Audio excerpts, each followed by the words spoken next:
Então é uma grande satisfação estar recebendo vocês aqui. A gente está recomeçando mais uma vez, mais uma edição do curso que se chama Jesus entre a História e a Fé. Esse curso ele já foi ministrado algumas vezes, eu perdi a conta do número de turmas. Eu acredito que nós estamos na 16ª, 17ª turma. Já tem uns 8 anos que nós estamos ministrando esse curso e esse ano é o ano de vocês. Então eu estou feliz em poder encontrar vocês, reencontrar, conhecer alguns, rever os alunos que tomaram bomba no ano passado. Quem aqui já fez o curso? Quem já fez o curso? Opa! Tá vendo? Tomaram bomba não, pelo contrário, né? Estão vindo prestigiar. Muito obrigado pela presença de todos vocês, os que já fizeram e os que estão dispostos aí a começar. Meu nome é Rafael Pureza. Pureza não é qualidade, é sobrenome mesmo, tá bom? Eu sou casado, tenho dois filhos que estão andando por aí e vou estar acompanhando vocês, vamos estar juntos aí nessa empreitada de 16 aulas. Então, nosso curso ele se completa em 16 semanas. Nosso horário de trabalho é mais ou menos entre 7h30 e 9 horas, tá bom? Nesse período de tempo, nessas 16 aulas, nós temos aqui a pretensão, o objetivo de estudar a vida de Jesus completa, tá? Do início até o final. Esse curso, ele é um curso que é predominantemente histórico, tá? A abordagem que nós vamos fazer para tentar nos aproximar dos eventos da vida de Jesus é uma abordagem predominantemente histórica. Vamos estudar os fatos que aconteceram, a geografia do local que aconteceu, o contexto político, o contexto histórico desses fatos, para nos aproximar o mais possível da verdade desses fatos. Por que eu digo que o curso é predominantemente histórico? A minha pretensão era fazer um curso apenas histórico, mas quando a gente começa a estudar Jesus, a gente acaba descobrindo que não tem jeito de fazer uma abordagem apenas histórica. Jesus é também um personagem da fé. Então, nós não conseguimos isolar de todo, né, o personagem do que ele representa em termos de fé. Mas aqui eu já faço a minha primeira consideração, que apesar do curso ser entre a história e a fé, ele não é um curso religioso. Ou seja, ele não tem o caráter doutrinário, ele não é vinculado a determinada religião, a determinada igreja. Tá? Nós vamos estudar os fatos. E, então, é por isso que nós recebemos aqui, com muito carinho, todos vocês das mais diferentes, né, denominações, das mais diferentes igrejas. Temos aqui, com certeza, protestantes, evangélicos, temos católicos, pentecostais, quem sabe não tem aí um budista, será que tem um budista aí? Um muçulmano, né? Não é requisito para participar do curso, né, você ter nenhum conhecimento prévio, nem estar vinculado a nenhuma denominação ou a nenhuma religião, tá bom? Aos poucos nós vamos ter oportunidade de ir nos conhecendo, né, ao longo do curso, vamos nos conhecendo pelo nome e vamos nos apresentando aí nos intervalos, vamos batendo um papo, né, vamos nos afinando, de forma que quando a gente estiver lá pela metade do curso, eu já vou saber o nome de 3 pessoas, pelo menos, né? Uma coisa, não se irritem comigo se eu perguntar o nome de vocês várias vezes, tá, gente? Eu tenho assim, uma dificuldade terrível com o nome, terrível mesmo. Quase que uma deficiência mental minha, assim, não consigo gravar nome. Mas, por outro lado, assim, eu sou ótimo de fisionomia. Então, onde eu encontrar vocês, eu vou bater o olho em vocês e falar assim, aquele rosto é conhecido. Né? Não vou, talvez, lembrar o nome, mas a fisionomia eu consigo assimilar. Muito bem. Estão dispostos? Estão animados? Vamos lá? Podemos começar? Então, beleza. Por onde a gente começa contando uma história de uma pessoa? Do princípio, alguém falou aí, mas o que é o princípio da vida de uma pessoa? do nascimento. Mas a história de Jesus é completamente diferente de todas as outras histórias. Porque quando Jesus nasce, já existe uma história antes da história. Já existe uma espera, uma expectativa muito grande pelo nascimento desse indivíduo que seria chamado de Jesus, pelo nascimento do Messias. Ele já era aguardado há muitos séculos, como nós vamos entender hoje. Então, o convite que eu faço para vocês hoje é para que a gente conheça um pouquinho da história antes da história, tá bom? Por que nós vamos estudar a história de Jesus? Vocês já fizeram essa pergunta, né? Por que vocês vieram aqui estudar a vida de Jesus? Qual é o interesse de vocês? O que motivou você a vir? O que você está buscando através dessa história? Essa é uma pergunta que eu quero que esteja te inquietando e que esteja te acompanhando, não somente hoje, mas durante todo o curso. Por que eu estou estudando a vida de Jesus? Tá bom? O nosso planeta, formado aí de 6 bilhões de pessoas e mais alguma coisa, nesse planeta que nós vivemos, 2 bilhões de pessoas acreditam que Jesus era o Filho de Deus, o Messias, o Cristo enviado. E esses 2 bilhões de pessoas o cultuam como sendo Deus. Outros 2 bilhões de pessoas, pelo menos 2 bilhões de pessoas, não o adoram como Deus, mas acreditam que ele foi alguém extremamente importante, extremamente digno de respeito, cuja história é inspiradora e precisa ser conhecida. Juntando esses 2 grupos, nós temos que pelo menos 2/3 do planeta consideram que essa história merece ser estudada e merece ser aprendida. Muitos, gente, dos nossos valores, das nossas crenças, daquilo que a gente pensa, muito do nosso dia a dia, vocês vão ver, está ligado à história de Jesus e à vida de Jesus. Às vezes, até inconscientemente, muitas da nossa forma de agir está atrelada ao que Jesus foi e significou. Mas, apesar disso, será que eu e você, nós temos informações suficientes a respeito de Jesus? Será que nós temos informações seguras de quem ele foi e o que ele fez? E mais uma pergunta para a gente pensar. Será que nós podemos orientar, muitos de nós, talvez a maioria aqui, se identifiquem como cristãos, não é isso? Mas será que nós podemos dizer que somos cristãos e seguir a alguém chamado Cristo, se a gente não conhecer muito bem o que foi a vida dele, o que ele fez e o que ele significou? Então, vocês vão vendo ao longo do curso, conforme a gente vai conversando, que nós às vezes procuramos orientar a nossa vida por valores cristãos, mas sabemos muito pouco sobre quem realmente foi Cristo e sobre quem realmente sobre o que ele fez. Às vezes seguimos do que outras pessoas dizem, de ouvir falar, temos conhecimentos que nós nem sabemos exatamente aonde que está a base desse conhecimento. E por isso a importância da gente estar aprendendo um pouco mais sobre a vida de Jesus. Para construir o nosso estudo, nós vamos usar algumas fontes, né?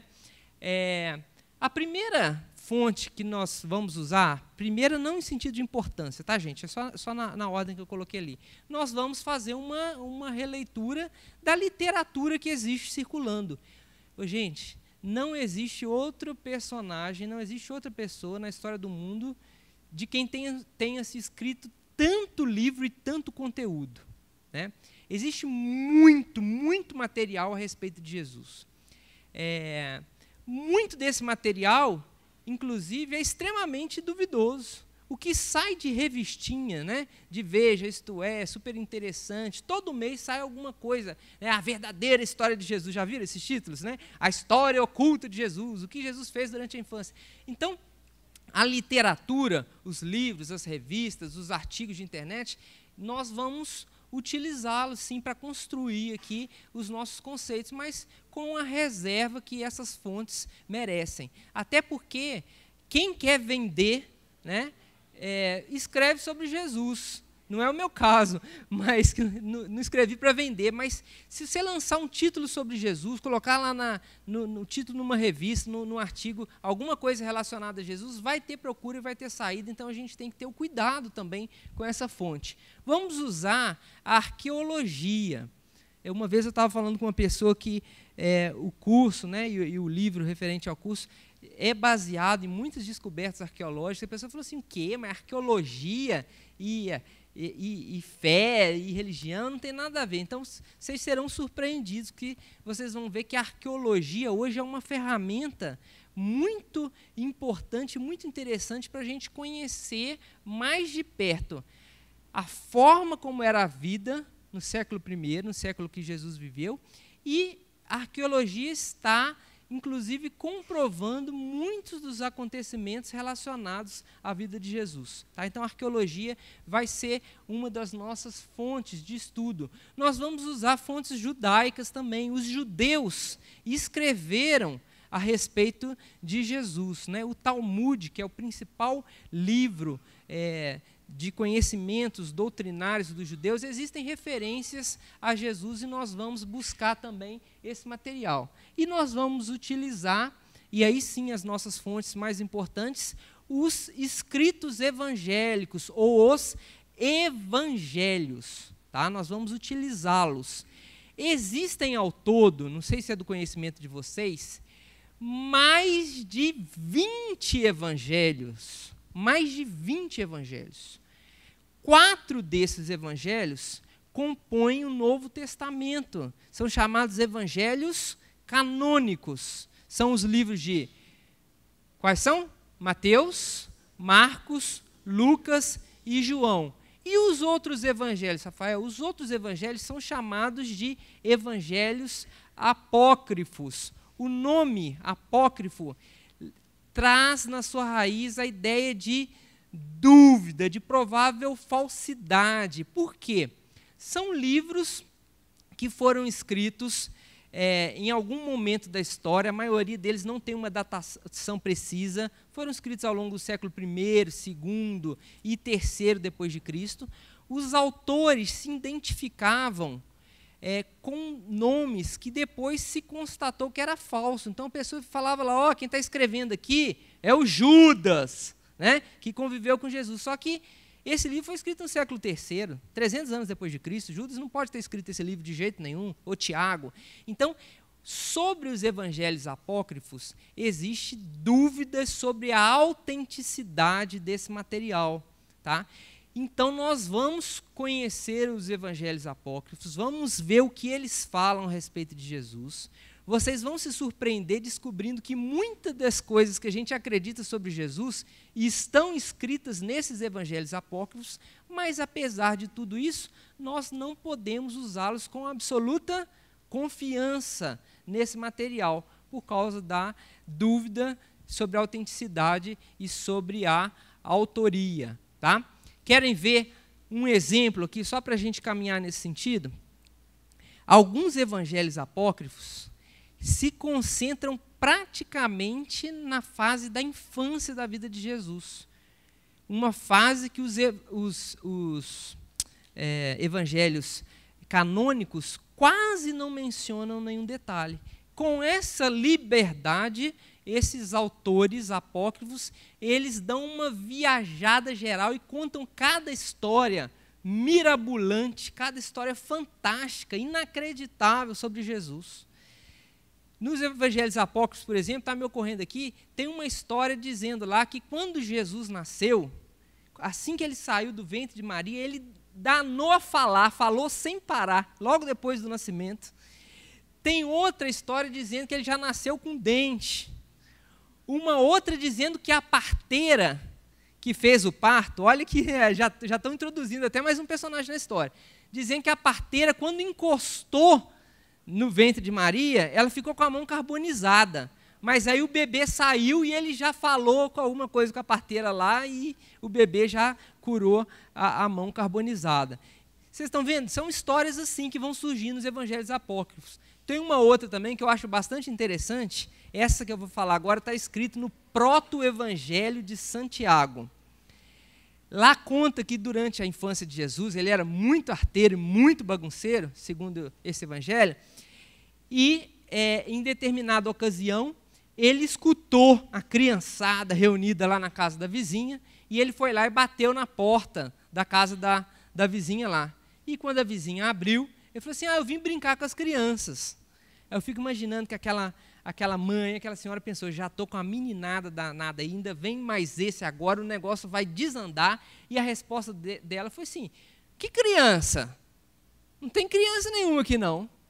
E aí Jesus, muito esperta, falou assim, mas esse barulho que eu estou escutando? A mulher, passando aperto, responde, barulho? São os bodes que estão fazendo esse barulho. Então Jesus teria dito para ela assim, são os bodes? Então vai lá para você cuidar dos seus bodes. E quando essa mulher retornou, as crianças todas tinham sido transformadas em bodes. Vocês acreditam nisso? Parece até cômico, não parece? Meio jocoso, né? Pois bem, essa história está escrita no Proto-Evangelho de Santiago. O mesmo Proto-Evangelho que fala para a gente, ou que diz quais são os nomes dos pais de Maria. Talvez alguns de vocês saibam o nome dos pais. Está escrito no mesmo livro. É nesse mesmo evangelho, Proto-Evangelho de Santiago, que fala que o nascimento aconteceu num estábulo junto com animais. Isso não está relatado nos evangelhos canônicos. Vocês viram? Então, às vezes, a gente acredita numa parte da história, desacredita na outra, e tudo está contado no mesmo documento, um documento que não tem muita credibilidade. Por isso que a nossa fonte principal na construção desse estudo vai ser os evangelhos canônicos, os 4 evangelhos que fazem parte do Novo Testamento. Esses, sim, ao longo da história, foram tendo a sua autenticidade, a sua veracidade confirmada por vários fatos. Eles foram aceitos desde o momento que foram escritos. Alguns foram escritos por testemunhas oculares dos eventos. Quer ver? Vamos lá? Evangelho de Mateus. Quem foi o autor? Mateus. Quem era Mateus? Mateus era um dos apóstolos de Jesus. Marcos. Quem foi Marcos? Marcos, ele foi uma pessoa que participou dos dias iniciais, dos primeiros dias do crescimento da igreja. Acredita-se que ele era muito próximo de Pedro, o apóstolo de Jesus, e ele pode ter escutado toda a narrativa que ele fez diretamente de Pedro. Mateus, Marcos, Lucas. Lucas foi apóstolo?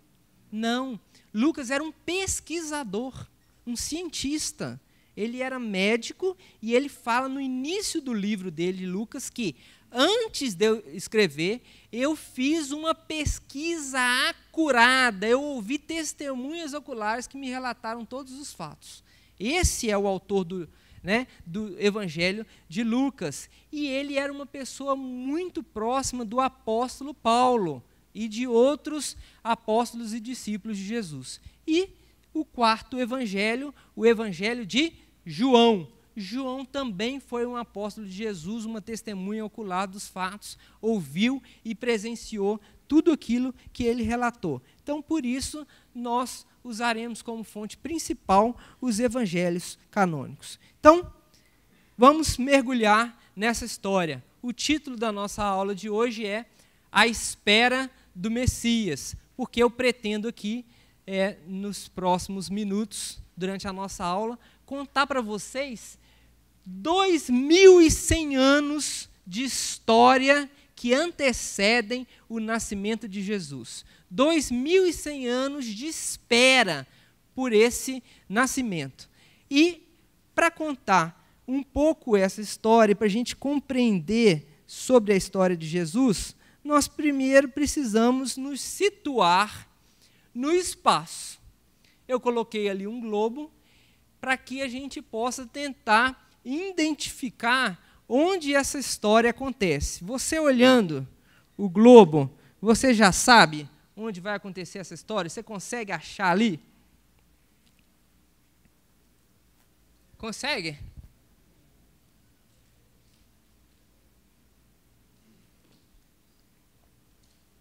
Vamos lá.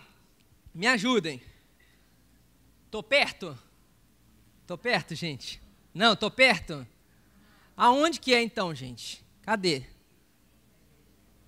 Perto do Egito? Então, ok, estamos caminhando para o lugar certo. Toda a história que nós vamos estudar acontece numa faixinha de terra que praticamente você não consegue enxergar. Uma faixinha rosa que está aqui, ó, entre o Egito, a Jordânia e a Síria. Conseguiu ver rosa aqui? Então, gente, toda a história de Jesus, tudo que nós vamos falar daqui para frente, acontece naquele espaço territorial minúsculo, um cantinho do planeta. Isso é incrível, porque Deus poderia ter escolhido qualquer lugar desse planeta maravilhoso, um lugar lindo, um lugar cheio de verde, de vegetação. Deus poderia ter escolhido as montanhas, poderia ter escolhido a Suíça, que é um país gelado, mais lindo, mas Deus escolheu aquele cantinho ali do planeta para que essa história acontecesse. Agora, mais de perto, nós vamos começar a conhecer melhor esse espaço.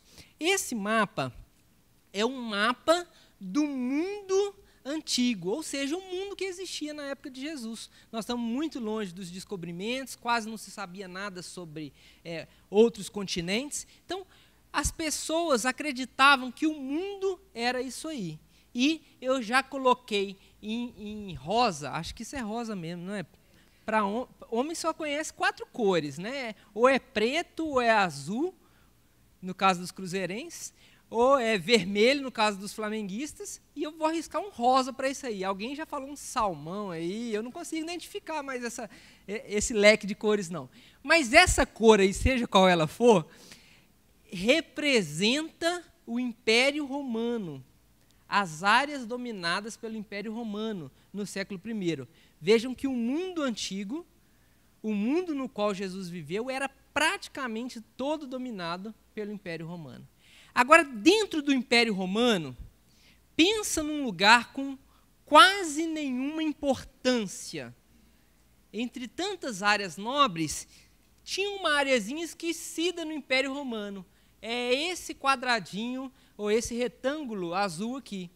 E esse retângulo azul, esse corte que eu fiz aqui no mapa, é exatamente esse mapa aqui.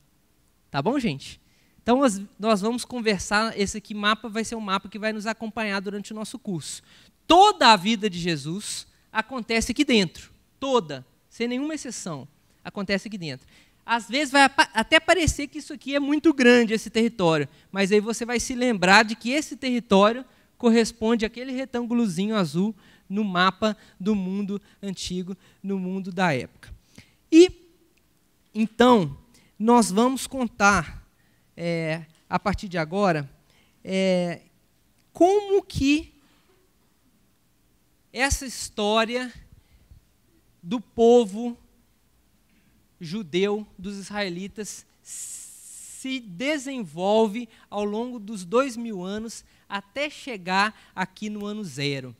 O título da nossa aula é A Espera do Messias. Por quê?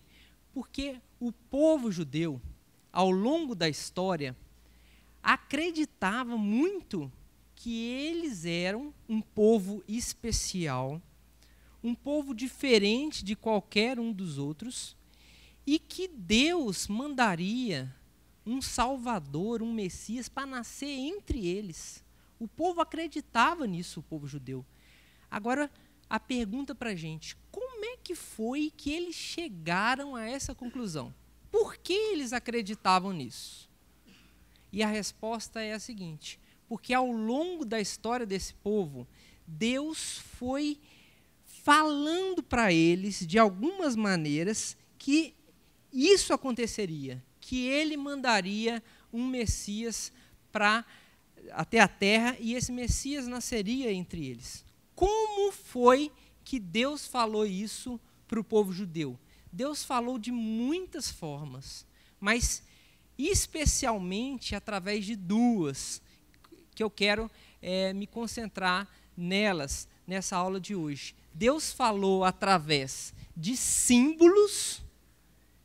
Ao longo da história do povo, Deus foi permitindo que acontecessem algumas coisas que eram simbólicas, que apontavam para a vinda do Messias. E Deus falou com esse povo através de profecias. Como é que foi isso? Deus reuniu eles assim, num local como nós estamos, e despejou tudo de uma vez? Vocês acham que foi assim? Não. Deus foi falando de modo gradual, de modo lento, ao longo das gerações e ao longo dos séculos. Por isso, a imagem que eu coloquei ali é um quebra-cabeça. Porque o que, na verdade, Deus foi fazendo é dando para eles peças de um quebra-cabeça. Peças dessa história do nascimento de um Messias. Então, em uma geração, Deus dava uma peça e pronto. E aquela geração guardava aquela peça e contava para a outra. A geração seguinte, Deus dava uma outra peça. E assim, gente, ao longo dos séculos e ao longo dos milênios, os judeus foram encaixando essas peças, até chegar a essa conclusão de que o Messias nasceria entre eles. Eu vou contar para vocês, então, sobre algumas dessas peças, alguns desses símbolos e algumas dessas profecias que Deus foi dando para esse povo. Tá? Vou começar lá no surgimento, na origem do povo judeu. Alguns de vocês aqui sabem como é que essa nação surge. Ela surge, o patriarca se chama Abraão. Abraão viveu 2100 anos antes de Cristo. Ele morava numa cidade chamada Ur dos Caldeus. Pelo nosso mapa aí você consegue identificar. Olha só, a cidade de Ur, ela se situa próximo do Golfo Pérsico, entre os rios Tigre e Eufrates, na região que hoje é chamada de Mesopotâmia. Tem algum professor de geografia aí para me ajudar? Tem algum? Tem, mas não quer levantar a mão. Essa região hoje fica em qual país? Fica no Iraque. De lá, da cidade de Ur, lá nessa cidade, Abraão recebe um chamado de Deus. Deus chama ele e fala, olha, sai da sua terra, da sua parentela, e vai para a terra que eu vou te mostrar, e de lá eu vou te fazer uma grande nação. Só isso. Com base nesse convite, imaginem, Abraão junta seus filhos, junta sua família, junta suas possessões, junta o seu gado, e ele sai. Ele sai sem direção. Deus ia mostrar para ele onde ia ser essa terra. E essa linha vermelha mostra a caminhada que Abraão fez. Pois ele desceu até a terra que era habitada por um povo chamado cananeu. E por isso a terra se chamava terra de Canaã. E lá Deus falou para ele, aqui é a terra que eu falei que ia te dar. Quantos quilômetros foi a viagem de Abraão? Alguém arrisca? Quantos quilômetros Abraão viajou? A pé, há 2100 anos antes de Cristo, com família, filhos ainda não, mas com família, gado, possessões, escravos, funcionários. 900 é muito, não é não? Pensa bem, daqui a João Molevade a pé, só dá 110 quilômetros. Vocês acham que foi mais do que isso? Vocês acham que foi mais? Quem acha que foi mais que 900? Deixa eu ver aqui, quem acha que foi mais que 900? Todo mundo acha que foi menos o resto?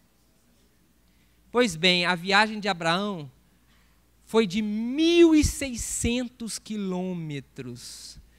Quando Abraão ele se situa, então, nessa localidade, ele já é velho, a esposa dele já é velha, mas ele tinha uma promessa, que Deus faria dele uma grande nação, Mas como ele vai ser uma grande nação se ele não tem filho? Então ele resolve dar um jeitinho no plano de Deus. E aqui o nosso primeiro parênteses. Ô gente, você quer estragar a vida, é tentar dar um jeitinho no plano de Deus. Deixa Deus executar o plano do jeito certo. Não tenta melhorar, não tenta acertar não, porque vai dar errado. O que Abraão resolveu fazer? Já que eu não tenho filhos com a minha esposa, eu vou arrumar um filho por vias transversas. Então Abraão se deita com a escrava, com a serva, e ela engravida e ele tem um filho. E o filho se chama Ismael.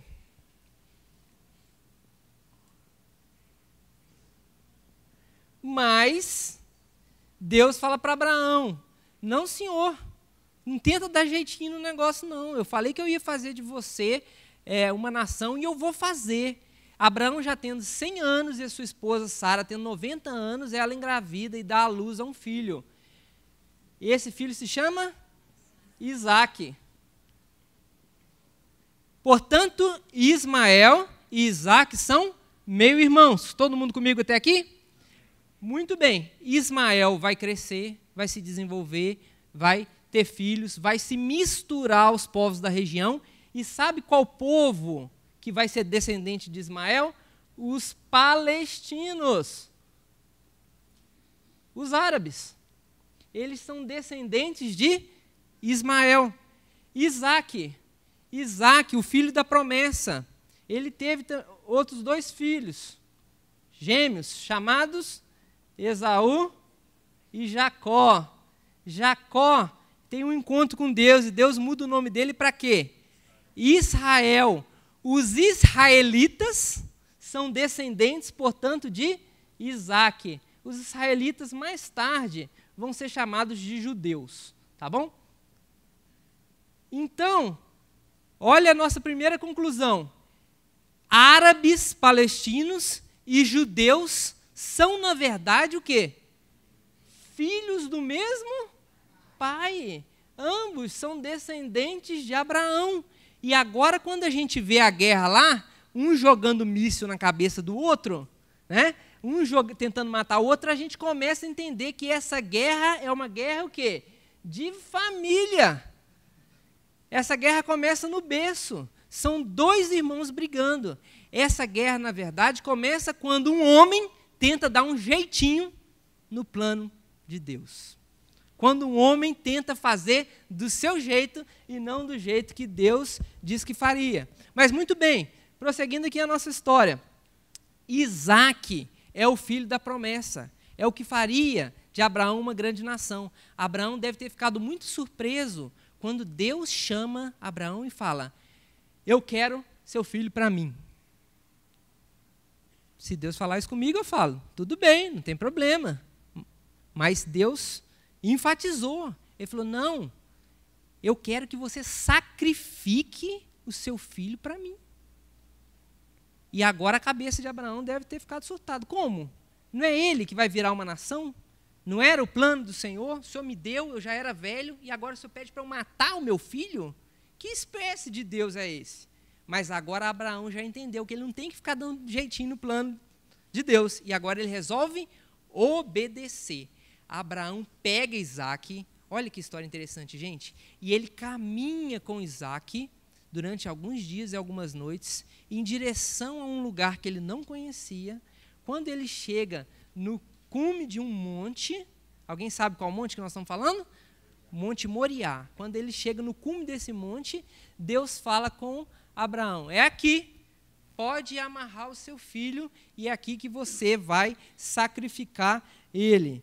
Está aí a imagem, né, uma tela de um pintor italiano chamado Caravaggio, mostrando com riqueza de detalhes o que aconteceu naquele dia. Tá? Na medida do possível, gente, nós vamos, ao longo do nosso curso, usar a história da arte, né, a arte, principalmente a arte renascentista, para ilustrar as nossas aulas. Então, nós vamos ficar conhecendo vários pintores. Um deles, um dos que eu mais gosto, aliás, é Caravaggio. Por que eu gosto tanto desse pintor?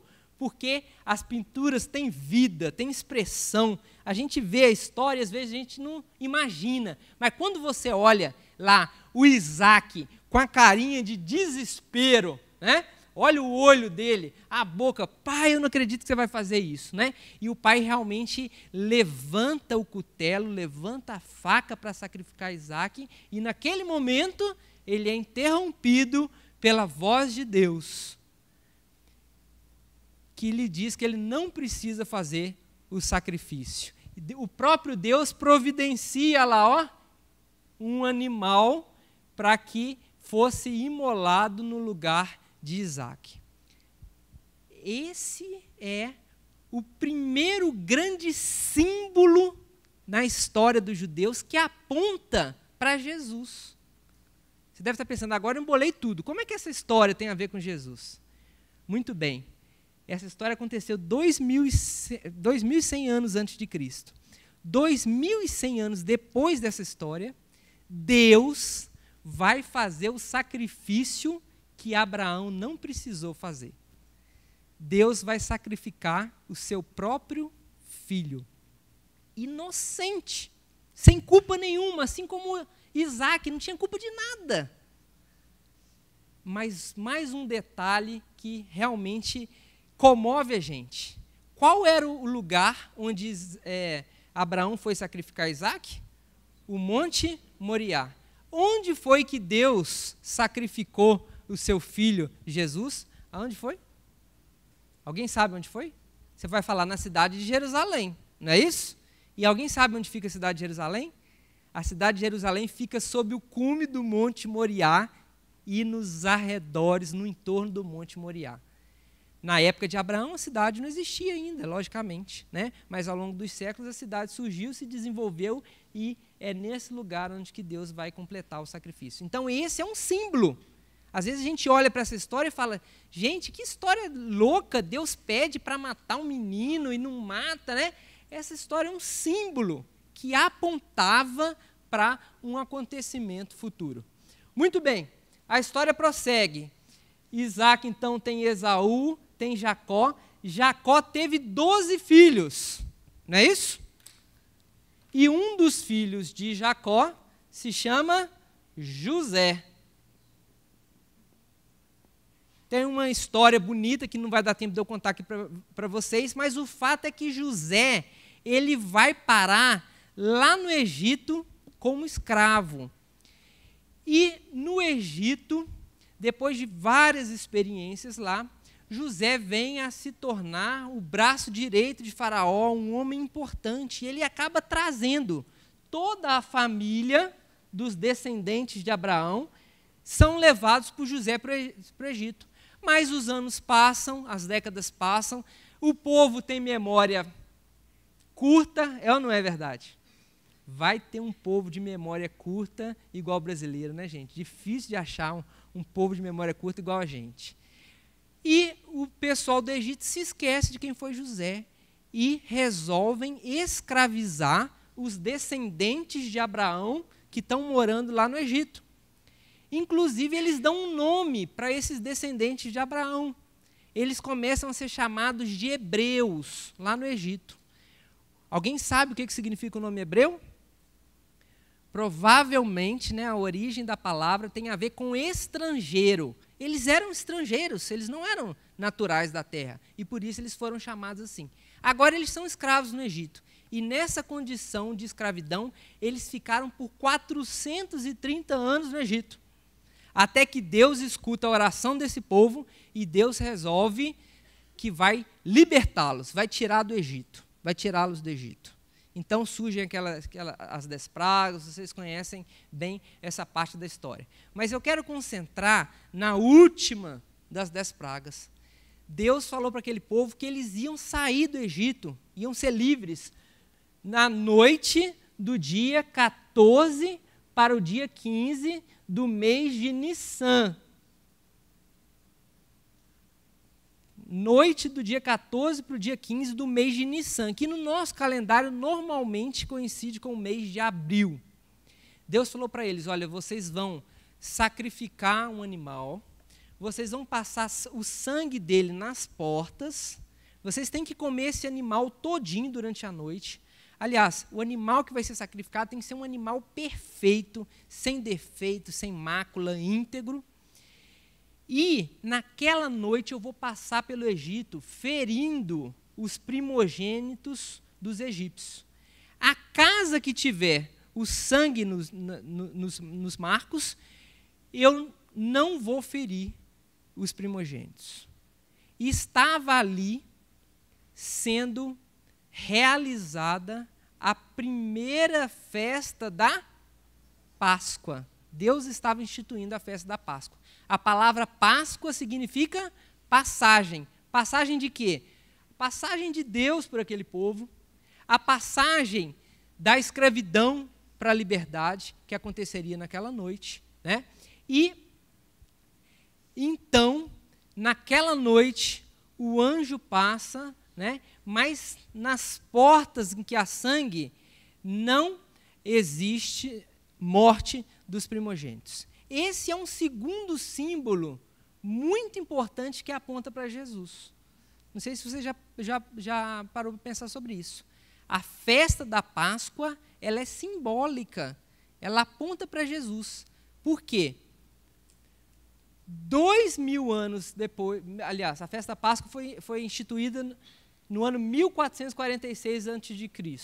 Então, por volta de 1440 anos depois da primeira Páscoa, Jesus estava andando nesse território quando João Batista olha para ele e fala assim: ah lá, o Cordeiro de Deus.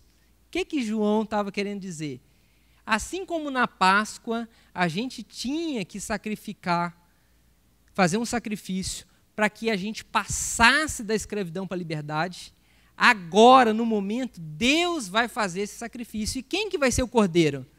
Jesus. Jesus é o Cordeiro de Deus que tira o povo da escravidão e faz a passagem para um tempo de liberdade. Querem mais um detalhe para a gente fechar esse símbolo aqui? Quando é que Deus vai sacrificar o seu Cordeiro, o seu Filho, Jesus? Quando? Alguém sabe quando foi que Jesus morreu? A gente tem, né? Uma semana toda, né? Para comemorar isso, a gente sabe que Jesus vai ser sacrificado exatamente na Páscoa. A Páscoa é um símbolo plantado por Deus na história desse povo que aponta para a futura história de Jesus. Estão me acompanhando até aqui?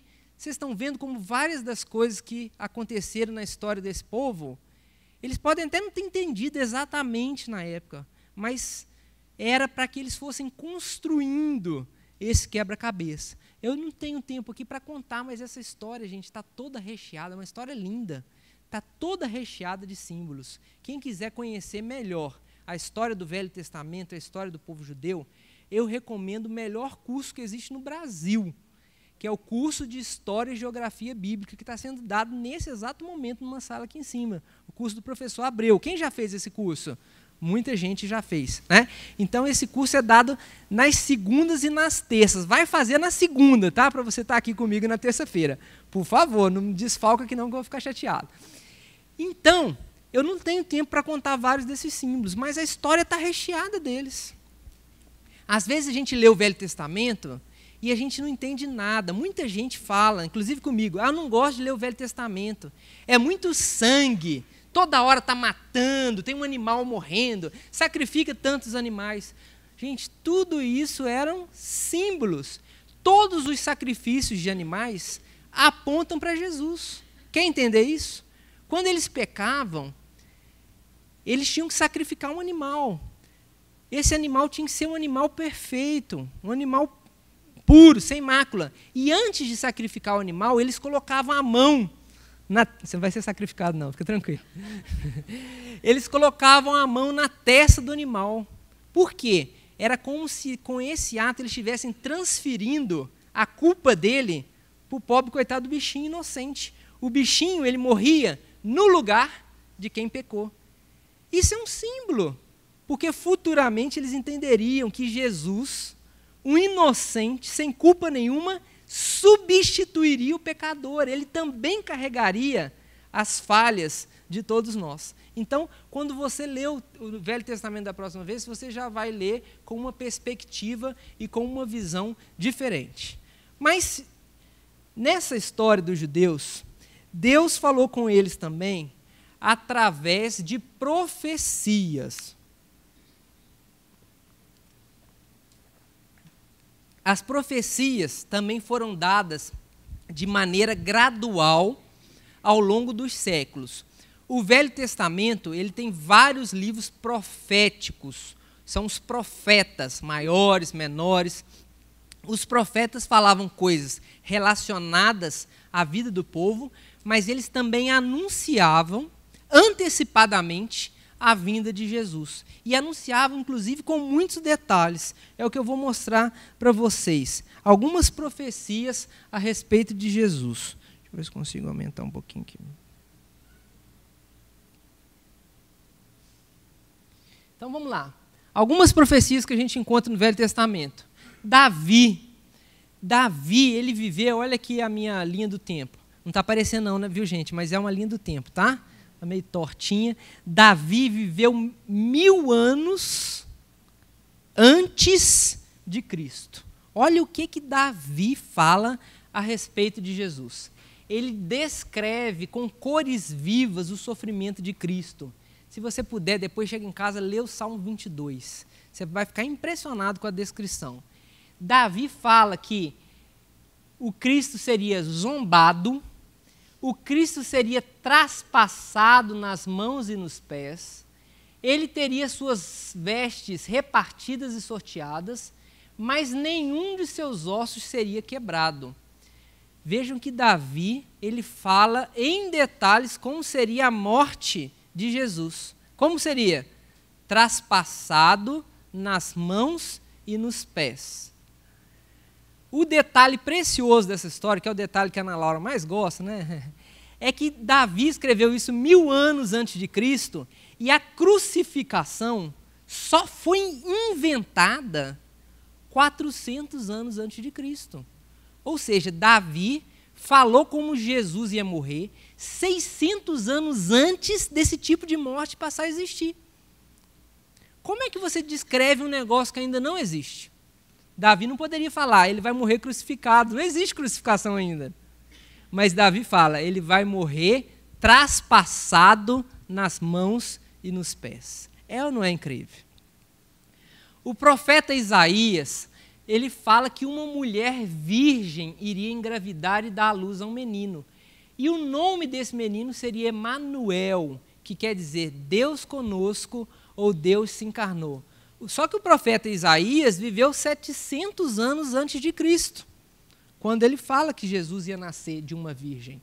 Isaías ainda fala o lugar onde ia ser o ministério de Jesus. Ele fala, olha, o ministério de Jesus não vai ser na região de Jerusalém, não vai ser na região rica de Judá, ou na região de classe média da Samaria. O ministério de Jesus vai acontecer na Galileia, que é o lugar mais pobre desse território. Ô, gente, se a gente for pensando, à medida que a gente for conhecendo essas profecias, elas são muito detalhadas, elas trazem muitos detalhes a respeito da vida de Jesus.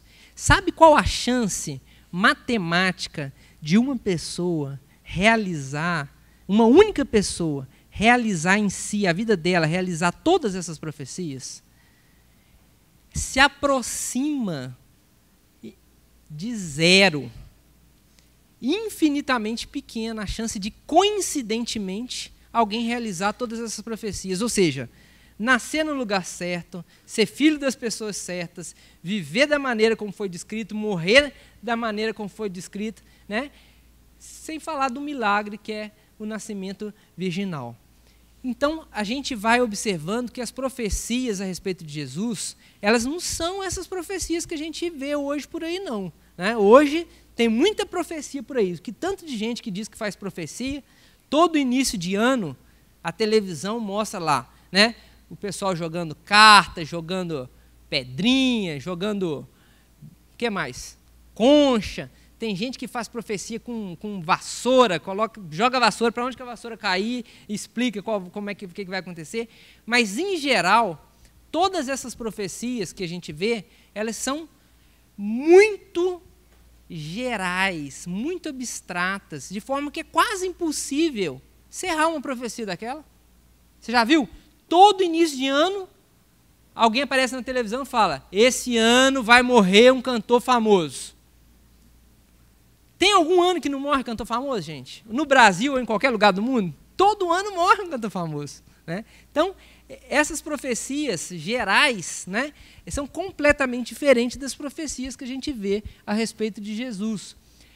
Isaías ainda nos conta que o Messias seria rejeitado, iria padecer ao ponto de ter seu rosto desfigurado, não abriria a boca durante seu julgamento, morreria com perversos, lembram Jesus crucificado entre dois ladrões? Mas estaria com o rico em sua morte. Todas essas profecias se cumpriram perfeitamente na vida de Jesus, nós vamos vendo ao longo do curso. Miqueias, quando que Miqueias viveu? Miqueias viveu, foi contemporâneo de Isaías, 7 séculos antes de Jesus. Falou a cidade em que Jesus ia nascer, uma pequena cidade, nada importante no território, chamada Belém. Jeremias e Isaías nos falam até a família da qual Jesus ia ser descendente, a família de Jessé e a família de Davi. Daniel, gosto muito das profecias de Daniel, muito interessantes. Olha quando Daniel viveu, 6 séculos antes de Jesus. Para você ter uma comparação, Daniel, é como se Daniel estivesse escrevendo na época do descobrimento do Brasil a respeito de hoje. Qual a chance de acertar alguma coisa? Daniel nos fala que vai vir o Messias, que o Messias viria, o ungido, mas o mesmo seria morto.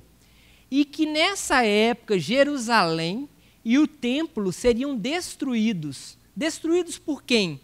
Por um povo que ainda não existia. Olha aqui, quando Daniel escreveu isso, o Império Romano estava longe de nascer. O Império Romano só nasce no século I.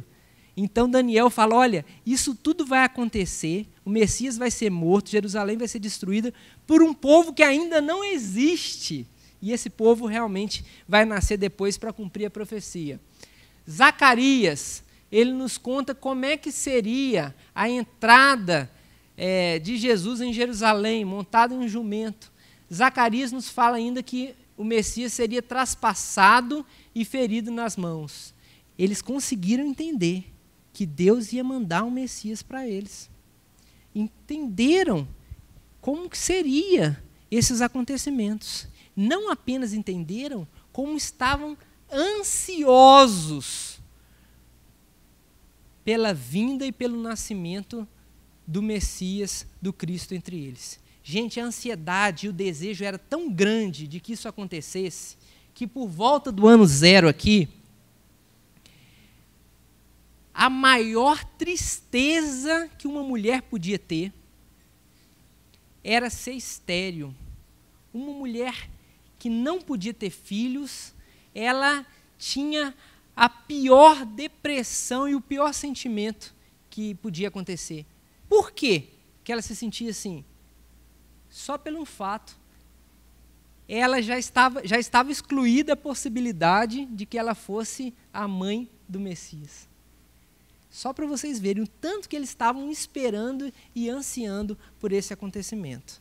Mas, estranhamente, apesar de terem entendido o quebra-cabeça, por volta do ano 0, eles não esperam um Messias com aquelas características. Vocês viram ali que a vida do Messias ia ser fácil ou difícil? Difícil. Ia viver na Galileia, na região mais pobre. Ele ia ser zombado. Ele ia sofrer. Ele ia ter uma morte terrível. Ele seria como aquele que as pessoas olham e balançam a cabeça. A gente às vezes faz isso, né, com algumas pessoas, não tem? Tem alguma pessoa que você olha e quando você passa, você balança a cabeça. Os profetas falaram que a vida de Jesus ia ser assim, que as pessoas meneariam a cabeça diante dele. Mas os judeus, por volta do ano 0, estão esperando um Messias bem diferente. Estão esperando um Messias que seja forte, que seja um líder, Mais do que isso, que seja um guerreiro, que seja um cara vencedor e não um cara que vai ser zombado. E aí eu pergunto para vocês, onde que foi o erro? O que aconteceu ao longo da história que fez com que eles não conseguissem ver essa parte do quebra-cabeça? O que mudou a cabeça deles para eles esperarem uma pessoa diferente? O que mudou é a história de sofrimento, de guerras, a história tumultuada, a história de dominação que o povo judeu vai viver. A história do povo judeu não é sofrida de agora não, gente. Não é coisa de Segunda Guerra Mundial para frente, não. Se tem um povo que sabe o que é sofrimento, o que é dominação, o que é tentativas seguidas de destruição, esse povo é o povo judeu. Mas também se tem um povo que sabe o que é renascer da cinza, ter força para ressurgir quando ninguém espera, esse povo é o povo judeu. Se você for lá no site da Wikipédia e digitar lá Jerusalém, a primeira informação que você vai achar sobre a cidade de Jerusalém é essa que eu coloquei aí. Ilustra bem a história do povo judeu. Jerusalém foi 2 vezes completamente destruída. Foi 23 vezes sitiada, 52 vezes atacada, 44 vezes capturada e recapturada. Então agora eu vou mostrar para vocês um pouquinho da história desse povo. Para a gente entender a história de Jesus, você tem que entender um pouquinho da história do povo de Jesus, dos sentimentos, do que passa pela cabeça deles. A história do povo judeu está envolvida em guerra desde o surgimento. Quando os judeus eles saem do Egito para conquistar a terra prometida, essa conquista foi à força, porque na terra que Deus tinha prometido para eles estava sendo habitada por outros povos. Então agora houve várias guerras para que essa nação pudesse começar a viver naquele território. Depois que a nação se consolida com os primeiros reis, Saul, Davi, Salomão, esse é um período de relativa paz. O povo goza de paz. Mas logo em seguida o cenário começa a mudar. Salomão não consegue fazer um sucessor forte, existe briga aí para ver quem vai ser o sucessor de Salomão, e o reino de Israel se divide em 2. Esse aqui é o território de Israel, né, gente? Nós já combinamos isso. O território se divide em 2, logo depois de Salomão.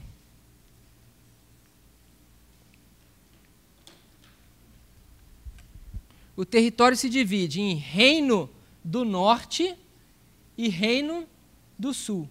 O território já é pequeno, mas agora, dividido em 2, o que acontece?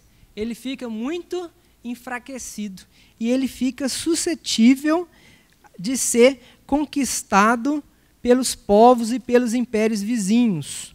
O primeiro império que vai conquistar o reino de Israel são os assírios.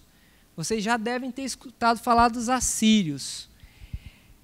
Esse império, ele dominou essa faixa territorial que vai ali, desde a Síria, Jordânia, até a região da Mesopotâmia, que é a região do Iraque. Se eu mostrar para vocês algumas ilustrações sobre esse império, talvez você vai começar a lembrar alguma coisa, né? Eles ficaram muito conhecidos por essas figuras, são os touros alados, que representavam algumas divindades do Império Assírio. Os assírios, eles tinham uma grande capital. A capital do Império Assírio era a cidade de Nínive, ela mesma. Aquela cidade lá da história de Jonas, né? O homem que foi engolido pelo peixe, que às vezes a gente lê aquela história lá e fala assim, né? Será que isso aconteceu? Será que esses lugares existiram? Nínive foi a capital do Império Assírio e esses lugares que vocês estão vendo são ruínas, né, escavações que são feitas na cidade de Nínive. Na verdade, isso aqui é uma reconstrução utilizando, né, alguns fragmentos que foram utilizados nesse local. Os assírios, eles eram um povo extremamente cruel. O método de conquista deles era a barbárie, era a violência mesmo, né? Eles conseguiam chegar a colocar, olha isso, gente, cerca de 730 anos antes de Cristo, eles chegavam a colocar 100 mil homens num campo de batalha. E eles logo cercaram o Reino do Norte. Cercaram o Reino do Norte e, enfraquecidos do jeito que estavam, eles não conseguiram resistir ao poderio dos assírios. O livro de 2 Reis, o livro bíblico de 2 Reis, conta como foi a conquista dos assírios sobre o povo de Israel. 2 Reis, no capítulo 17, versículos 3 a 6. Vou ler para vocês esse trechinho, falando dessa batalha. Fala assim, ó, contra ele, né, contra o reino do norte, subiu Salmaneser, rei da Síria. Oséias ficou sendo servo dele e lhe pagava tributo. Porém, o rei da Síria achou Oséias em conspiração, porque enviava mensageiros a So, rei do Egito, e não pagava tributo ao rei da Síria, como dantes fazia de ano em ano. Por isso o rei da Síria o encerrou em grilhões no cárcere, porque o rei da Síria passou por toda a terra, subiu a Samaria e a sitiou por 3 anos. Então, Samaria era a principal cidade do reino do norte. No ano 9 de Oséias, o rei da Síria tomou a Samaria e transportou a Israel para a Síria e os fez habitar em cidades da Síria. Então, observem esse detalhe. Depois de um cerco de 3 anos, a Síria consegue conquistar a Samaria e o que faz? Estratégia de dominação. Deporta o povo para outras cidades. Por quê? Porque assim eles estavam enfraquecendo o reino de Israel. Porque agora esse povo, todo deportado, ele vai se misturar a outro povo, vai perder a sua identidade. Então a Bíblia nos conta esse relato. Muitos historiadores achavam esse relato aqui muito difícil de acreditar. Que 700 anos antes de Cristo, né, o povo da Síria, esse império da Síria, poderia ter utilizado esse método tão audacioso de dominação. Mas as pesquisas arqueológicas recentes trouxeram luz a esse fato. Lá na cidade, nas ruínas da cidade de Nínive, foi achada uma biblioteca dos assírios. Pensem, uma biblioteca de 700 anos antes de Cristo. E um esforço muito grande está sendo feito para conseguir decodificar esse material.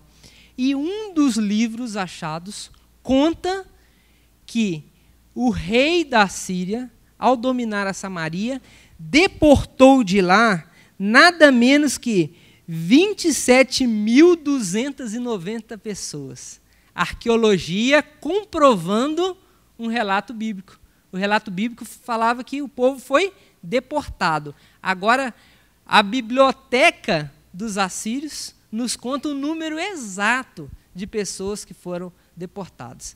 Os assírios, depois de dominarem o reino do norte, eles vão também dominar o reino do sul. Existia uma cidade no reino do sul chamada Laquis. Segundo a Bíblia, era uma cidade fortificada, uma cidade com uma boa defesa, com uma muralha, e o Velho Testamento nos conta que depois de muitos meses de cerco, os assírios conseguiram invadir essa cidade. E novamente os estudiosos, né, os cientistas falam, muito difícil de acreditar nisso, né? Uma cidade fortificada, com muralhas, capaz de resistir a um cerco. de um império, né, do Império Assírio, há mais de 7 séculos antes de Cristo, isso não deve ser verdade. Sempre há aqueles que duvidam dos relatos bíblicos, né? Mas nada como um ano depois do outro, uma descoberta arqueológica depois da outra. Lá nas ruínas de Nínive, de novo, os arqueólogos trabalhando lá, trabalhando num palácio, nas ruínas de um palácio, o palácio do rei Senaqueribe, eles chegaram a um espaço completamente diferente dos outros. Os outros espaços daquele palácio eram menores, eles achavam que eram quartos, aposentos, mas agora eles se viram diante de um espaço muito grande, um salão enorme. Logo chegaram à conclusão, os arqueólogos, que eles descobriram o salão de eventos principal, o salão de festas do rei da Síria.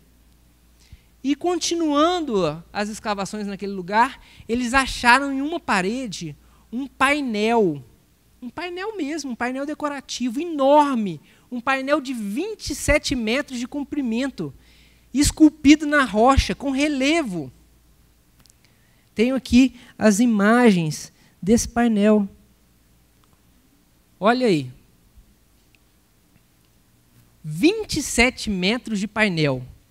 Será que a gente consegue ter noção do tamanho dessa obra, dessa escultura em alto relevo?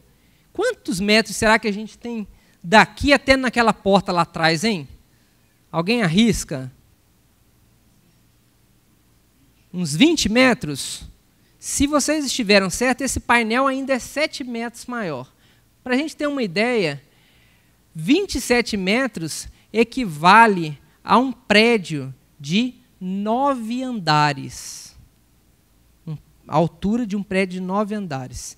Esse painel, ele tem cenas de uma guerra. Vocês conseguem decodificar aí?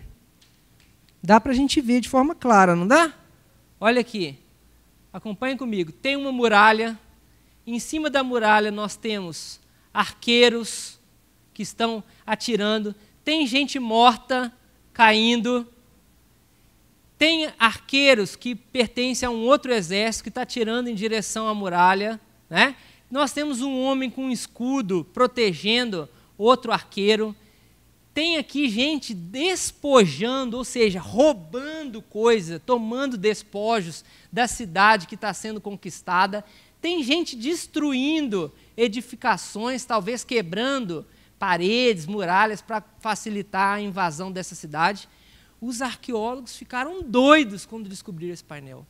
Nunca tinha sido descoberto um negócio tão impressionante. Cenas de uma batalha antiga de 7 séculos antes de Cristo. E esse painel tinha uma inscrição. Tinha ali debaixo dele algumas letras, algumas frases contando o significado desse painel. Começaram a se debruçar noite e dia para conseguir decodificar aquela inscrição. Qual surpresa não foi quando eles terminaram e o que estava escrito nesse painel é: painel decorativo ilustrando a grande batalha que o rei da Síria promoveu para conquistar a cidade de Laquis, no reino do sul de Israel. Então, gente, o que vocês estão vendo aí são cenas de uma batalha descrita no Velho Testamento. Não é incrível? Se você abrir o livro de Reis, você vai ver a descrição dessa batalha. E agora a arqueologia nos traz uma foto, né? Uma foto dessa batalha acontecida 7 séculos antes de Cristo. Se você quiser ver mais de perto isso, com mais detalhes, eu trouxe aqui para vocês, que às vezes a gente vê aquilo ali e fala, tá difícil acreditar que isso aí tem 27 metros. Mas eu trouxe uma foto melhor. Se vocês quiserem, eu vou deixar aberto aqui no final, para vocês verem os detalhes impressionantes dessa batalha. Um dos detalhes que chama muita atenção é uma estratégia que os assírios criaram para conquistar as cidades fortificadas. O que eles faziam? Uma rampa de terra, sem pressa, Ao longo dos meses, eles iam acumulando terra na frente daquele muro e iam fazendo uma rampa. Um dia essa rampa fica pronta. E quando essa rampa fica pronta, o que acontece? Os soldados dentro da cidade. Então, eu estou contando para vocês que os assírios, eles conquistaram o reino dos israelitas, né? O reino do norte e o reino do sul. E os assírios, gente, eles eram extremamente cruéis. Falei isso para vocês. Quando eles conquistavam um povo, eles faziam demonstrações públicas de crueldade para amedrontar aquela população, porque eles pensassem duas vezes antes de se rebelar. O que eles faziam? Esfolavam prisioneiros. Você sabe o que é esfolar, né? É com uma pessoa viva arrancar a pele do corpo inteira. Decapitavam pessoas. Os que ficavam vivos, eles cortavam membros, para que onde aquela pessoa fosse, ela servisse de demonstração do que os assírios são capazes de fazer. Matavam mulheres, traspassavam barrigas de mulheres grávidas. Esse é o método, né, de terror que os assírios implantavam nas nações que eles dominavam. Fizeram isso com o povo judeu. Você está entendendo a cabeça deles? Eles têm a promessa de Deus de que vai vir um quê? Um Messias, um libertador. Mas quando eles olham para a história deles, eles estão apanhando e eles estão sofrendo. Os anos se passam, o império da Síria não demora para sempre, né? Eles passam, eles são destruídos, um novo reino está começando a surgir, é o reino da Babilônia. O reino da Babilônia estava situado muito próximo de onde é hoje a cidade de Bagdá. Na verdade, a Babilônia ficava a 80 quilômetros da atual cidade de Bagdá, né? As ruínas existem até hoje, são objetos de pesquisas, escavações, e a Babilônia estava se tornando, aqui por volta do século 6 a.C., um império esplêndido, um império muito mais evoluído que a Síria. Por quê? Porque eles tinham conhecimentos avançados de astronomia, de matemática, lidavam muito bem com artes construtivas, faziam grandes construções. Você está vendo aí alguns exemplos das construções que os babilônicos fizeram e nos deixaram. Ó, essa foto aérea é o sítio arqueológico as ruínas da Babilônia. Vocês estão vendo que é uma cidade extremamente planejada? Está dando para perceber isso? Né? Pelo desenho do sítio arqueológico a gente vê. As muralhas da Babilônia tinham dezenas de metros de extensão. Era uma cidade fabulosa. Para entrar nessa cidade, você tinha que passar pelos portões. Esses portões, gente, eram feitos com tijolinho vitrificado, colorido. Essa foto que está aqui é de uma reconstrução desses portões, de um desses portões.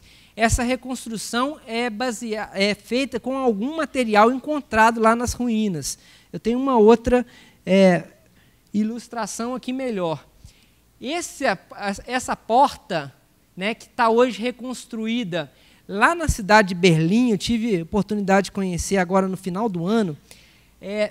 Você consegue ver ali, né, com as pessoas perto, você consegue notar a altura dessa porta. Só que a reconstrução, por falta de espaço, ela foi feita com 1/3 do tamanho original. Imaginem o que era a cidade da Babilônia se os portões, se as portas da cidade tinham essa grandiosidade. Os babilônicos também resolvem dominar o povo judeu.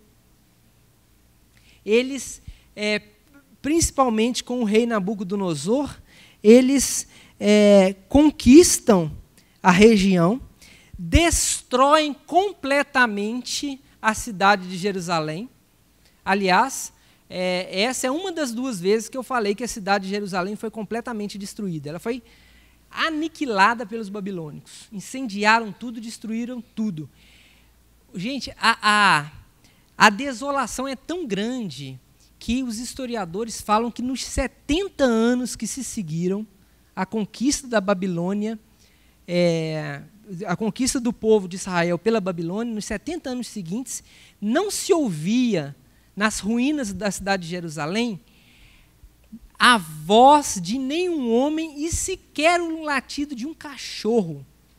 Para vocês terem uma ideia do que foi a destruição que os babilônios fizeram nessa cidade.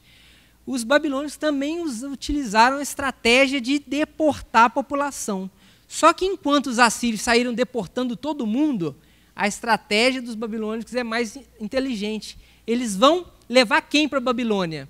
A elite pensante, a elite intelectual, quem tem conhecimento, quem tem alguma profissão. Eles deixam quem não sabe fazer nada lá, porque desses não se pode esperar nada. Agora, os mais inteligentes, eles vão ser incorporados à cultura da Babilônia. É nesse meio aí que vai o jovem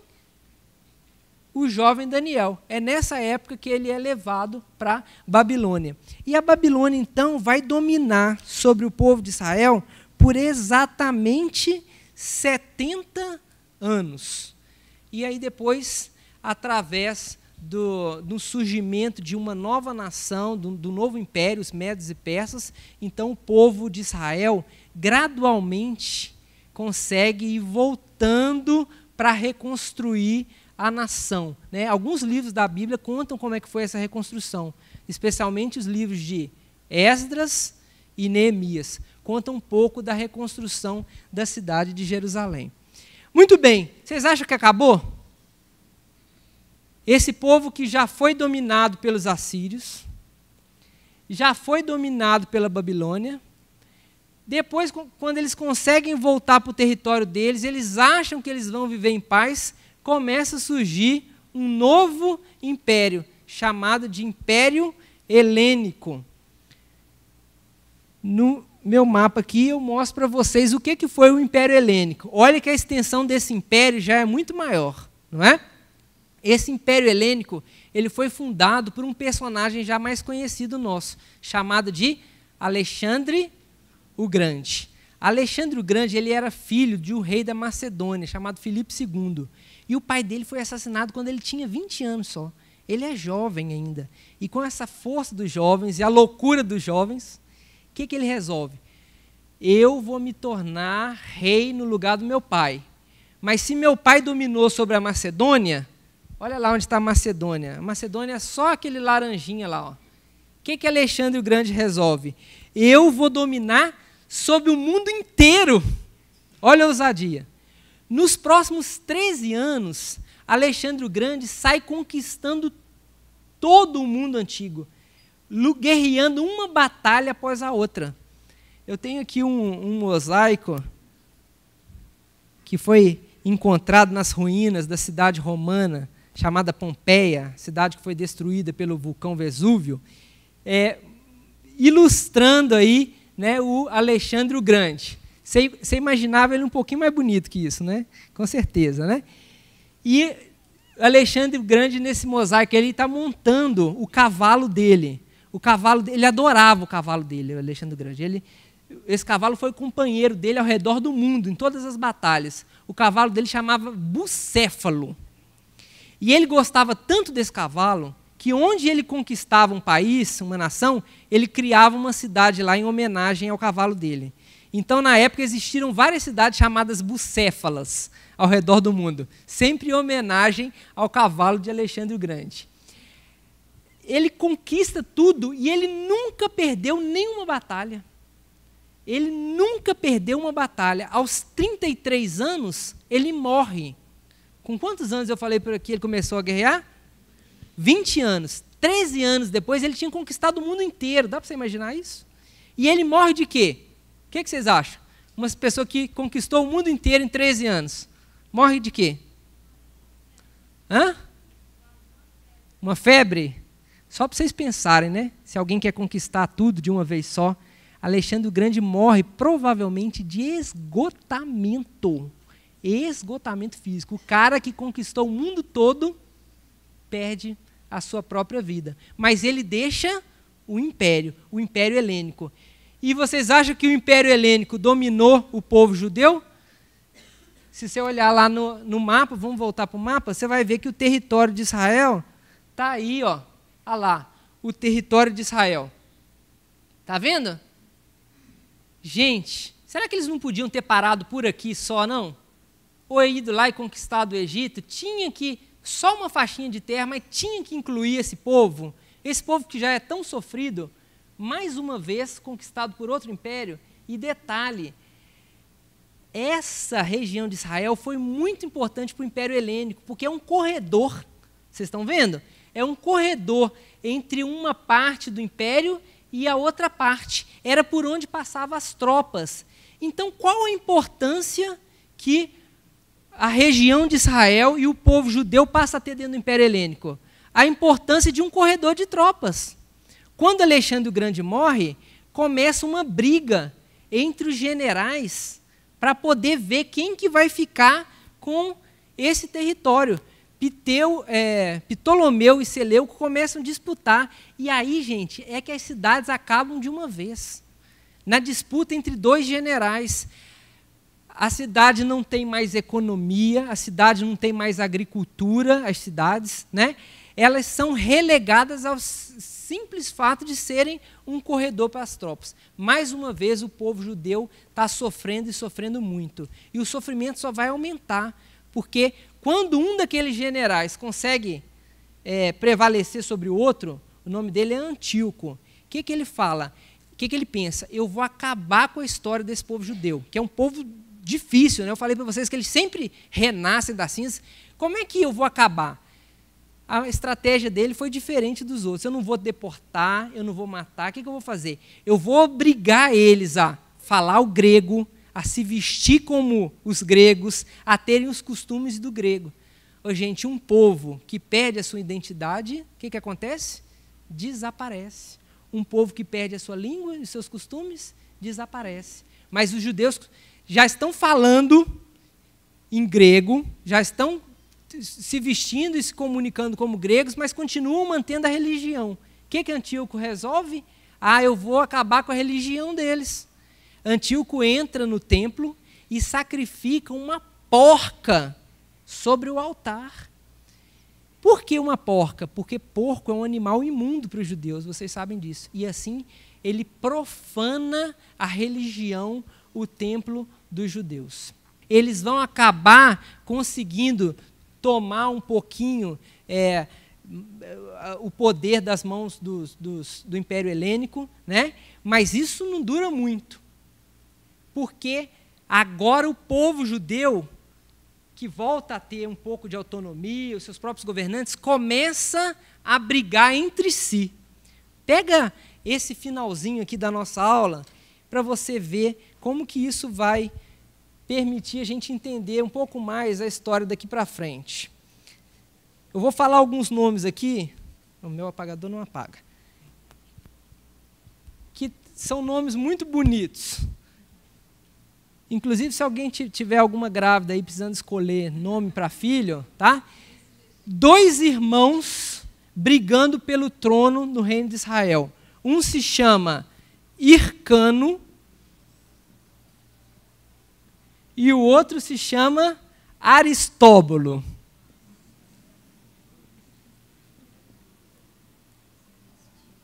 Gostaram? Gostaram? Não fala mal desse nome não, gente. A gente nunca pode falar mal do nome de ninguém, né? Uma vez eu estava dando essa aula e eu morrendo de rir. Falei, oi, que nome? Aí a menina levanta a mão e fala assim, meu pai chama Aristóbulo. Né? Então a gente tem que ter um cuidado danado. 2 irmãos brigando. Hircano, ele chega à conclusão que Aristóbulo é mais forte que ele. E aí ele tem uma ideia, eu preciso de ajuda. Ele passa um WhatsApp lá para um povo que está surgindo, um reino novo que está nascendo. Ele manda uma mensagem para os romanos. Ele manda uma mensagem para os romanos. Olha lá. E fala assim, aqui, estou precisando de ajuda. Será que vocês podem mandar alguns soldados aqui para me ajudar a vencer o meu irmão? Os romanos, mais que depressa, enxergam o quê? Uma oportunidade.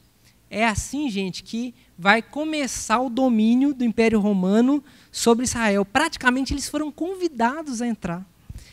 Então, um general romano chamado Pompeu, ele traz as legiões de soldados romanos para dominar os exércitos de Aristóbulo. E Pompeu e os soldados romanos encurralam o Aristóbulo, ele não tem como fugir, ele entra no templo. E ele fica lá dentro do templo, escondidinho, com tudo fechado. Ele resiste por vários meses lá dentro, até que os soldados romanos entram dentro do templo e prendem Aristóbulo. Quando eles entram no templo, o Pompeu, que é um general experiente, que conhecia bem a história dos judeus, está aí o busto dele, ele tem uma grande curiosidade a respeito da religião dos judeus. Ele quer saber qual é o grande mistério que existe dentro do templo, especialmente no lugar chamado Santo dos Santos. O que ficava dentro do Santo dos Santos? Pompeu ouviu falar de uma tal Arca da Aliança com poderes incríveis que simbolizavam a própria presença de Deus. Essa Arca da Aliança ficaria no Santo dos Santos. Então agora Pompeu, ele quer descobrir esse mistério. Mas ele está com medo.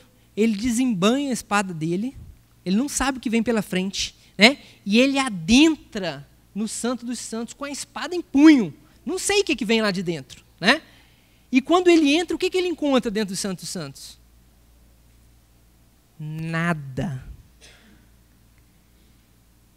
Apenas, segundo a sua descrição, o vácuo.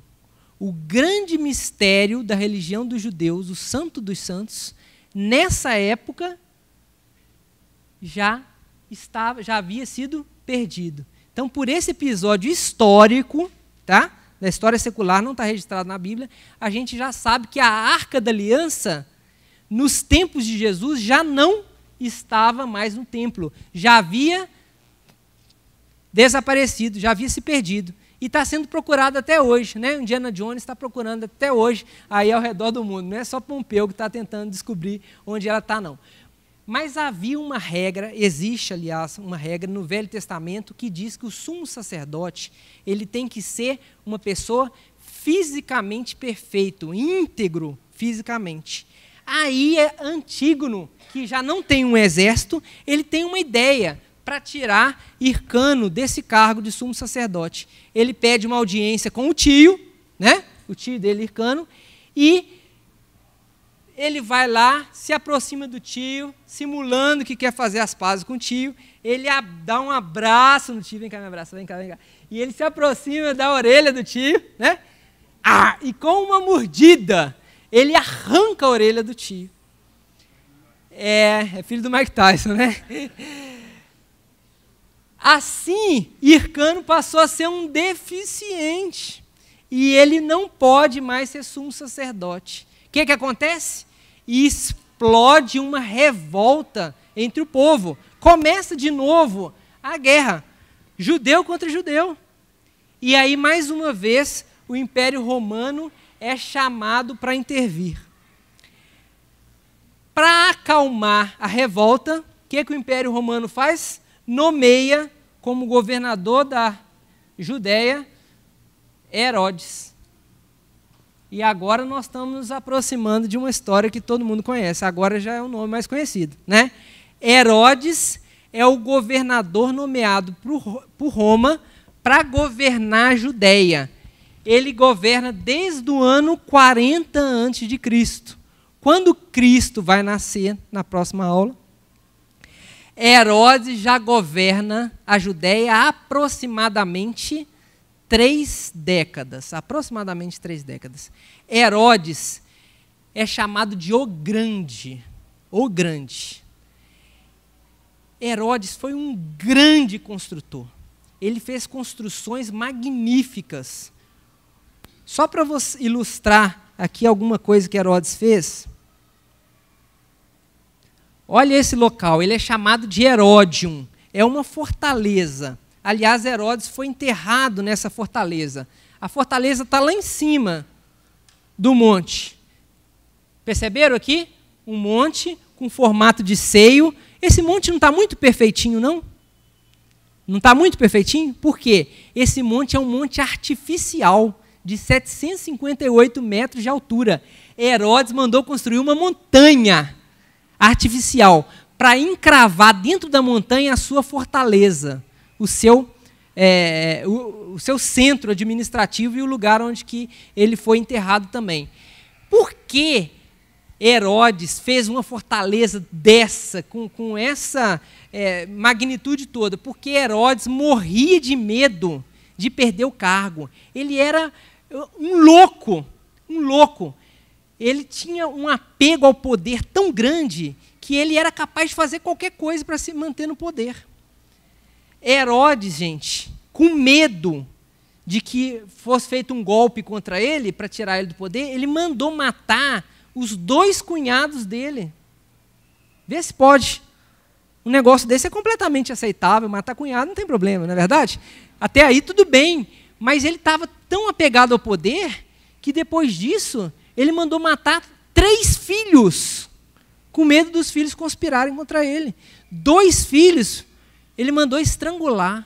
Vai construindo na sua cabeça que espécie de governante é esse.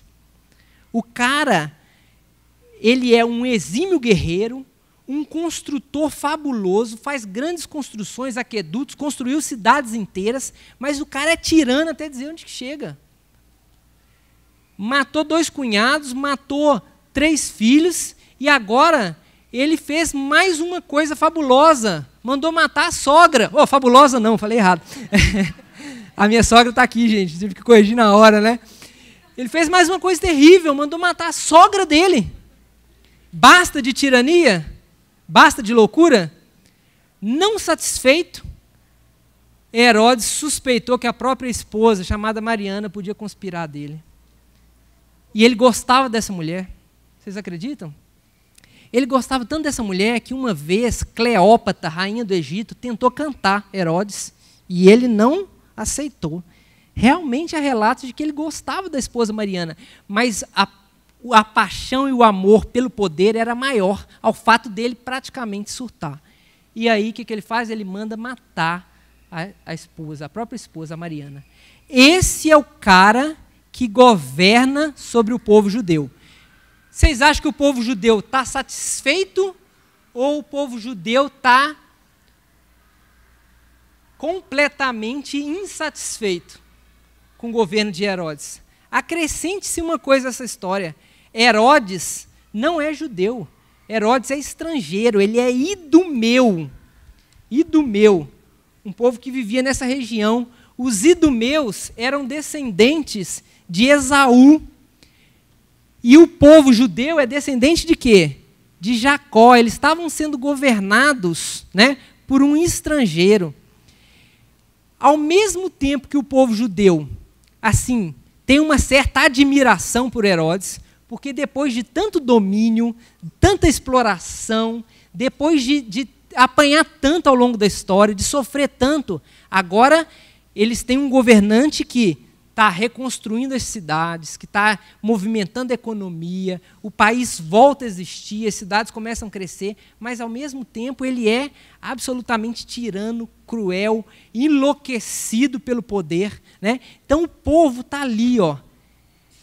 E é nessa época, então, que ressurge toda aquela vontade, aquela ansiedade para que a história dele seja mudada. Terminando a nossa aula aqui, gente, pensa por 5 segundos, se coloca no lugar do povo judeu. Você conhece a sua história. Você sabe que desde lá dos séculos anteriores, o seu povo só foi o quê? Massacrado, destruído, suas cidades foram aniquiladas, sua história é uma história de sofrimento. Esse povo viu os pais morrerem, viu as esposas serem executadas, viram os filhos serem torturados, viram os parentes serem levados, escravizados, as famílias que eram levadas para esses exílios, para esses cativeiros, nunca mais ouviam falar dos filhos.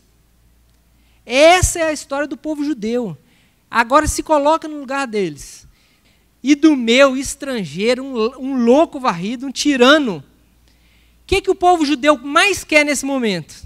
Eles querem que venha o quê? O Messias, o libertador, que se cumpra as promessas que Deus fez.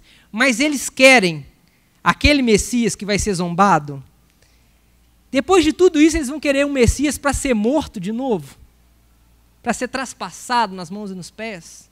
Um Messias que é um homem de dores? Um Messias que vai viver na região mais pobre? O que eles querem, gente? O que você ia querer se você fosse um judeu, sendo dominado por Herodes? O que você ia querer? Um libertador o quê? Político, um soldado, um rei de verdade. O que o povo judeu quer, por volta do ano 0, é alguém que fosse, no mínimo, parecido, não com o Messias prometido, mas parecido com esse homem aí. Não o homem de baixo, gente, o homem de cima, né? Eles queriam alguém que fosse, no mínimo, semelhante ao imperador romano. Eles queriam que o Messias fosse como César Augusto, que era o imperador que dominava o Império Romano e a região na época do nascimento de Jesus. E é nessa época, no meio desse contexto todo, no meio dessa história política conturbada de dominação, que um casalzinho de noivos, lá no alto das montanhas, na cidade de Nazaré, estão apaixonados um pelo outro, estão próximos a se casar, estão sonhando com a vida que vem pela frente, quando essa mocinha engravida. O nome desse casalzinho é? Qual que é o nome? Se eu falar para vocês que esse não é o nome deles, você acredita? Se você quiser saber o nome verdadeiro deles, você vem na próxima aula, na terça-feira que vem, tá bom? Às 19h30 nós continuamos a história exatamente com esse casalzinho, tá bom?